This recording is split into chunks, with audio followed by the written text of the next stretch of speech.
Hello, and welcome to Hylton at Home Story Corner, a series developed by the Hylton Performing Arts Center in collaboration with the Prince William Public Library System. My name is Joshua Burnham, and I'm a professional ballet dancer with Manassas Ballet Theatre. I'm also the company's assistant ballet master, as well as serving as a faculty member for the Manassas Ballet Academy. I'm a male in my early 30s, and I have dark brown hair and brown eyes. Today I'm wearing black pants and a white button-down and a gray cardigan. I'm joining you today from my apartment in Manassas, where I'm sitting in one of my favorite spots in front of the fireplace. So today we're going to be reading Boys Dance. And I relate to this book very well, of course, because I'm a boy that dances, and I've been a professional ballet dancer for a little over 15 years now, and I've been dancing for almost all of my life. I started when I was 7 years old.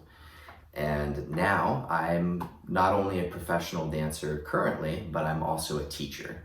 And so this was really a fun book because I remember being this age and watching my teacher and trying to copy everything that they did.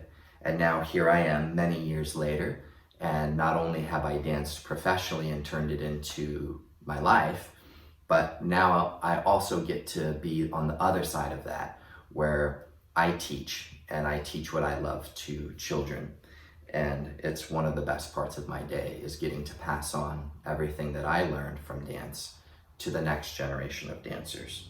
And what I find really cool about this book as well is the pictures of all the boys in class together, which is really something special, because in my studio where I grew up, it was just my brother and I. My brother danced as well for a time, and there was an older boy in the studio, and it was just the three of us. And so most of the time I had class with myself and my brother and one other boy, and then many girls.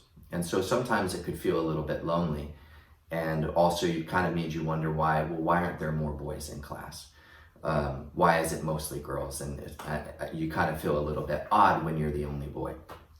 And then I remember moving to San Francisco and joining the San Francisco Ballet School. And then all of a sudden, just like in these pictures, it was so many other boys in the studio. In fact, there were so many boys that we had specials, just boys class. We took class with just other boys. And that was, to me, that was really inspiring to see, because now all of a sudden you go from being kind of the odd man out to being surrounded by other boys that are doing the same thing. And I think a lot of boys sometimes that might want to dance don't dance, because sometimes, people make fun and say that ballet isn't for boys and that ballet is kind of a sissy thing to do. And that just couldn't be farther from the truth. I played a lot of sports, and I also danced, and being a ballet dancer is every bit as challenging and athletic as playing sports. And in fact, almost all of my injuries that I've suffered have come from dancing and not from playing sports. And so I hope that as we move forward here with books like this, and we see more and more boys start dancing, that more boys, if they want to dance, then they'll just dance and not worry about, I'm going to be the only boy. And just to remember that there are places where there's so many boys that are dancing, because it's such a wonderful art form, and it's given me most of my purpose in life. Today, we're going to be reading Boys Dance, written by John Robert Allman and illustrated by Luciano Lozano, read with permission of Penguin Random House. So why don't we go ahead and get started? Shorts and socks and shoes on tight. You are set to dance with all your might. And so we have this wonderful picture here of a bunch of boys and girls, and they're getting ready for their ballet lesson. So they're waiting outside, and some are stretching and some are putting on their shoes and socks, and others are talking, and they're getting ready to start their class. Prepare to step and spin and sway as you begin to learn ballet. And we have this wonderful picture here of a bunch of boys in there in this great big studio with all of these windows so that you can see out into the city from the studio. Like each brilliant ballet star, you'll start with stretches at the bar. Watch the teacher show and tell before you return to try as well. And so we have got another great picture here of all these boys, and they're standing at the ballet bar, and they've got one leg up on the bar, and they're all watching their teacher who's demonstrating how to do this stretch properly. Then, as music starts to play, plié, plié, plié, plié. Holding on so you'll stay steady. Don't let go until you're ready. And so we have a picture here of all the boys in class, and they're holding on to the ballet bar. You always hold on to the bar with one hand. And they're practicing the first step that you learn in ballet, which is called a demi-plié, which simply means that you're going to bend your knees and then straighten them again. You are an athlete, and your mission's mastering all 5 positions. So we have a picture here, and it's got 5 different boys, and they're demonstrating the 5 different positions of the feet and of the arms. Muscles warm, so you're not sore.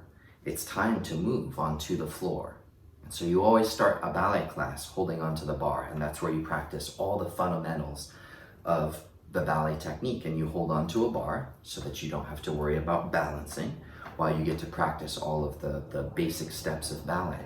And then after you complete your bar, you move on to the center floor where you practice all those same steps put together in different combinations, which make up ballet.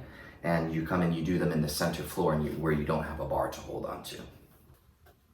Training hard, you'll break a sweat while you rehearse your pirouette. Polishing a tour en l'air, turn with feeling, land with flair. Pirouettes happen to be my very favorite step. A pirouette is where you turn on one leg and you spot your head so that you don't get dizzy, and you turn around again and again and again. It's one of my very favorite steps. And this boy is working so hard, you can see the sweat flying off as he turns. And then here we have a picture of more boys, and they're doing tour en l'air. And that's a jump that all boys have to learn how to do, where you jump up and you turn around in the air, and then you try to come down right back where you landed. Leap across the studio with perfect posture, like a pro. And so we have another picture here of these boys leaping across the floor.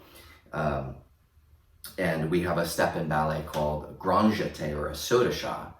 And that's where you jump through the air and you split your legs, which is again why it's very important to do all of your stretches. And so flexibility is a large part of being a ballet dancer.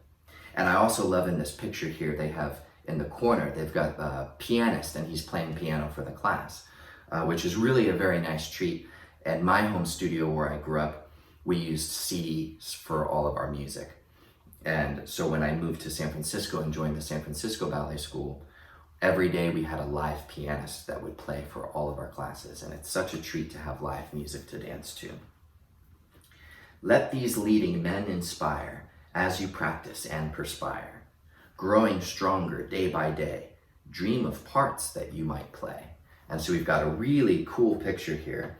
We have these boys that we keep seeing through the class, and they're standing in front of pictures of some wonderful dancers with the American Ballet Theatre in New York City. So we have Herman Cornejo and David Hallberg, James Whiteside, and Calvin Royal III. And so we have all these boys, and they're trying to copy the positions that these wonderful dancers in the company are doing, and they're trying their best to emulate the poses that they're in. Princes, pirates, villains too, slay the Mouse King in a coup. And so you've got this really fun picture of now the dancers, they're in costume. And you can see you have a boy, this looks like it's probably from Swan Lake, as the prince. And here we have the villain, we have Count von Rothbart, who's this bird type character who's always plotting and being mischievous. And you have another picture here from Le Corsaire, another one of the great classical ballets. And of course, the Nutcracker, right? I'm sure all of you've been to the Nutcracker, I hope.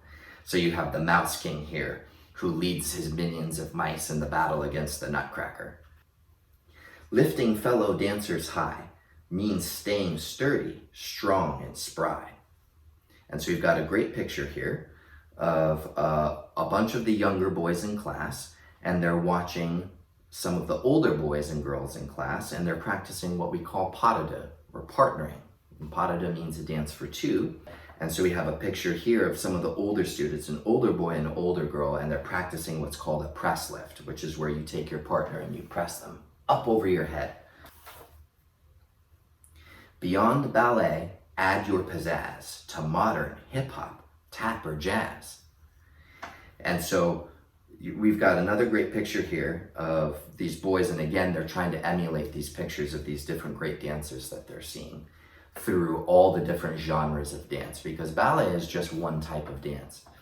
It's kind of the base and the base layer for many different styles of dance. So we have a picture here of Savion Glover, which is a great tap dancer, and then Paul Taylor, who is a wonderful modern dancer, and Bob Fosse, Broadway style jazz. Gregory Hines is here, one of the greatest tap dancers ever. And then Gene Kelly, who's another dancer that was in a lot of musicals and movies and Broadway style jazz and stuff like that. In today's dance world, you really, even as just a professional ballet dancer, you really have to be well versed in many different styles of dance as well. With dancing skills, you are sure to soar in sports, at school, and so much more. And this is a really cool picture. It's very fun. We have a boy that's playing violin, but he's standing in first position, in a ballet first position. And then another boy reading a book, and he's doing a jump. And another boy riding a skateboard, and he's also doing a jump, the saut de char, the grand jeté that we talked about a little bit earlier, where you jump up and you split your legs. We've got a boy that's swinging in a tire swing, but he's got his feet in a ballet position, which is very fun. And a boy playing basketball, which I loved. I grew up playing a lot of basketball. And then another boy playing tennis. I like that they're demonstrating that, you know, maybe not all of these boys are going to be professional ballet dancers, but the discipline and the work ethic instilled in a dancer can help you succeed in anything that you choose to do.